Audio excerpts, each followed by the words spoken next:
मुलांच्या छोट्या-मोठ्या भुकेसाठी अगदी परफेक्ट असा मस्त जाळीदार आणि स्पंजी खाऊ.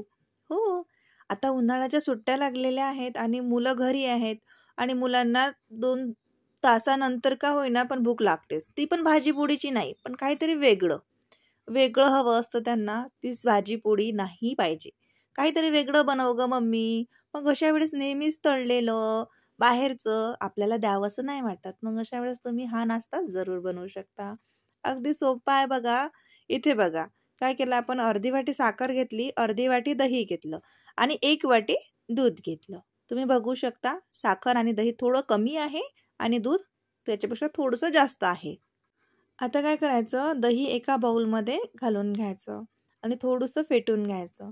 म्हणजे दही कसं एकसंध झालं पाहिजे. शक्यतोवर ताज्या दह्याचा वापर करावा. दही व्यवस्थित 1 मिनिटासाठी फेटून झालं की लगेच मग त्याच्यामध्ये साखर घालावी. इथे बघा आपण साखर साबूतच घेतलेली आहे. पिठी साखर घेतली तरीही चालेल. पण जर आता घरी पिठी साखर नाही आहे आणि ऐनवेळी काहीतरी बनवायचं आहे झटपट, मग कुठलाच तामझाम न करता आपली सरळ साखर घ्यायची अर्धी वाटी आणि आता हे साखर विरघळेपर्यंत व्यवस्थित फेटून घ्यायचं. जेणेकरून साखर आणि दही व्यवस्थित फेटल्या जाईल. तर सोबतच आपण आता जे दूध घेतलं होतं 1 वाटी ते सुद्धा घालून घेऊयात. म्हणजे तिन्ही जिन्नस एकाच वेळी फेटल्या जातील. केकचे आपण भरपूर प्रकार पाहतोय. काही केकमध्ये अगदी परफेक्ट मेजरमेंट असतं आणि खूप असा तामझाम असतो. बाहेरून काही आणावं लागतं आणि शक्यतोवर मैद्याने केक बनवला जातो. पण आज आपण बनवतोय रव्यापासनं अगदी हेल्दी असा कपकेक. ते इथे आपण बारीक रवा घेतलेला आहे. रवा तुमच्याकडे जाड असेल तर तो मिक्सरमध्ये फिरून घ्यावा. 0 नंबरचा जो रवा आहे तो एकदम बारीक, त्या रव्याचा केक बनवावा. म्हणजे केक व्यवस्थित बनतो. आता हा रवासुद्धा आपण बाकीच्या साहित्यासोबत व्यवस्थित ढवळून घ्यावा. बघू शकता मस्त असा फेटून घेत आहे आपण 1 ते 1.5 मिनिटासाठी. आता काय करायचं आहे, रव्याचा केक बनवतोय मग रव्याला फुलायला थोडंसं वेळ लागतो. म्हणून याला साईडला ठेवायचं. आता तुमच्याकडे वेळ असेल तर तुम्ही 1 तास हे साईडला ठेवू शकता. वेळ नाही आहे तर 15 मिनिटं याला रेस्टला जरूर ठेवावं. तोपर्यंत आपण स्टीमर तयार करून घेऊया. म्हणजे कढाईमध्ये पाणी घातलं, त्यावरती एक पातेलं ठेवलं, त्यावरती जाळी ठेवली. कप केक बनवतोय, घरी कप केकचे मोल्ड नाही आहेत तर स्टीलच्या वाट्या प्रत्येकाच्या घरी असतातच. तेलाने ग्रीस करून घ्यावा. तोपर्यंत बघा आपला रवाचं बॅटरसुद्धा मस्त असं रेस्ट करून तयार आहे. रवा छान फुललाय.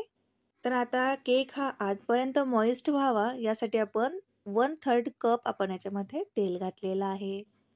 तेल अनफ्लेवर्डवालं घालावं. म्हणजे सरसोचं तेल, आपलं मोहरीचं तेल वगैरे नाही घालायचं की ज्याचा स्वतःचा काही फ्लेवर असेल.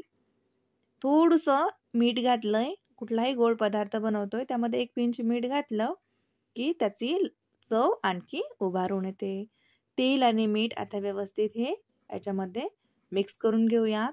स्पॅच्युलानी करा किंवा मिक्सरच्या साहाय्याने करा.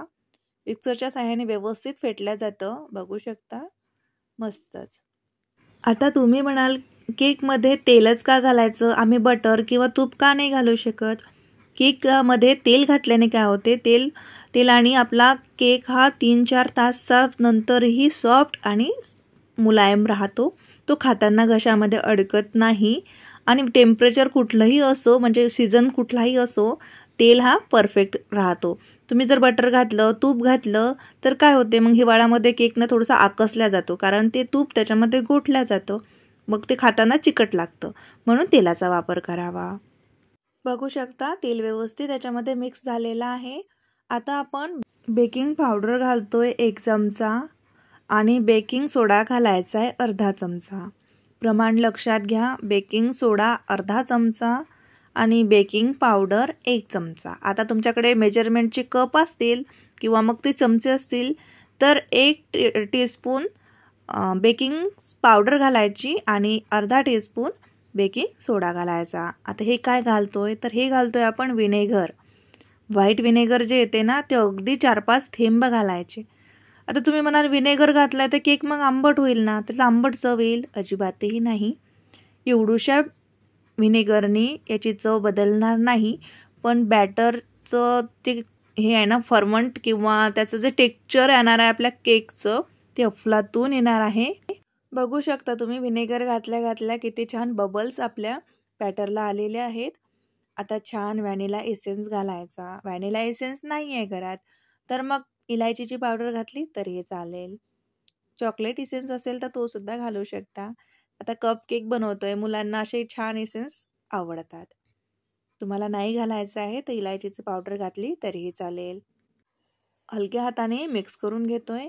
जेव्हा कधी तुम्ही याच्यामध्ये बेकिंग पावडर, बेकिंग सोडा, आपण व्हिनेगर घातलंय तर त्यानंतर हे बॅटर कधीच ठेवायचं नाही. म्हणून आपण ही पूर्वतयारी करून घेतली होती. जसं वाट्यांना तेल लावून घेणे, स्टीमरमध्ये पाणी गरम करायला ठेवणे, हे आधी करायचं.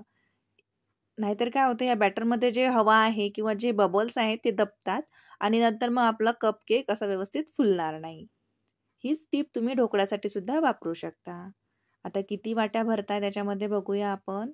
मी 2 वाट्या शिल्लकच तयार करून ठेवल्या होत्या कारण ऐनवेळी धावपळ नको. पण एवढ्या बॅटरमध्ये 5 वाट्या आपल्या भरलेल्या आहेत. म्हणजे 5 कप केक इथे आपले बनून तयार होतील. वाट्या तुम्ही बघू शकता रेग्युलर वाटी आहे. लहान वाटी नाहीये. लहान असले तर 7-8 वाट्या नक्कीच भरतील. आता गार्निशिंग करतोय तर मग मस्त तुटी फ्रुटी घालावी. कलरफुल कपकेक खूप भारी दिसतो. तुम्ही ड्रायफ्रूटसुद्धा घालू शकता. नाही घातलं तरीही चालेल. पण थोडंसं दिसायला अट्रॅक्टिव्ह दिसलं की खायला मज्जा येते. आणि मुलांना तुटी फ्रुटी खूप जास्त आवडते. म्हणून थोडीशी तुटी फ्रुटी मी वरतून घातलेली आहे. बघू शकता. इथे आपली आता छान व्यवस्थित केकची तयारी झालेली आहे. जे स्टीमर आपण बनवलं होतं घरगुती ते सुद्धा छान पाणी इथे उकळी आलेलं आहे. इथे एक गोष्ट लक्षात ठेवायची, पाण्याला उकळी आल्यानंतरच त्याच्यामध्ये हे आपलं कपकेकचं बॅटर ठेवायचं. थंड पाण्यामध्ये ठेवायचं नाही, नाहीतर मग त्याला व्यवस्थित वाफ लागणार नाही आणि केक व्यवस्थित बनणार नाही. 15 मिनिटं लागलेत मला आणि 15 मिनिटानंतर तुम्ही बघू शकता काही बोलायची गरजच नाही आहे. वॉव! परफेक्ट. जाडी तुम्ही बघू शकता मस्तच. अगदी सॉफ्ट, स्पंजी, जाळीदार आणि घशामध्ये अजिबातही न अडकणारा असा आपला घरगुती सुजीचा कपकेक बनून तयार झालेला आहे. दिसायला जेवढा भन्नाट दिसतोय, खायला तेवढाच अप्रतिम आहे. आणि मनाला शंका कुचंका अजिबात नाहीये की मैद्याचा आहे, मुलं 2 खातायत, 3 खातायत. खाऊ द्या ना 4-5. रव्याचेच आहेत, हेल्दी आहेत. कशी वाटली तुम्हाला रेसिपी? प्लीज नक्की सांगा. आणि आवडली तर लाईक, शेअर सोबतच चॅनलला सुद्धा सबस्क्राईब करा. भेटूया नवीन व्हिडिओमध्ये.